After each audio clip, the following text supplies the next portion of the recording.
சீக்கிரமே அயோத்திக்கு நீங்கள் திரும்பி வரும் அந்த நல்ல நாளை எதிர்பார்க்கிறேன் தாயே. ஆனால் அஞ்சலி மைந்தன் அனுமன் அனுமன் ஆற்றல் வீரன் அனுமன் அனுமன் ஞானச் செல்வன் அனுமன் அனுமன் ஞானம் அளப்பான். அசுவமேத வேள்வியின் குதிரையை மீட்க வந்திருந்தால் திரும்பி சென்று விடுங்கள். தேவையின்றி நான் சண்டையிடுவதில்லை.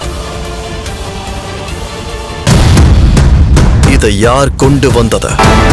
என் சகோதரன் இங்குதான் எங்கோ இருக்கிறான். ஆனால் அவனை எங்கு மறைத்து வைத்திருக்கிறார்கள் என்று நீதான் கூற வேண்டும்.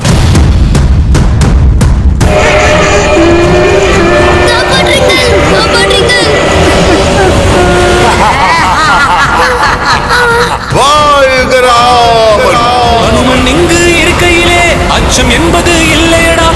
ராமாயணம் ராமாயணம் இதிகாசத்தோடு நாளை காலை 8:30 மணி முதல் 9:30 மணி வரை 1 மணி நேரம் சன் டிவியில் காணத் தவறாதீர்கள்.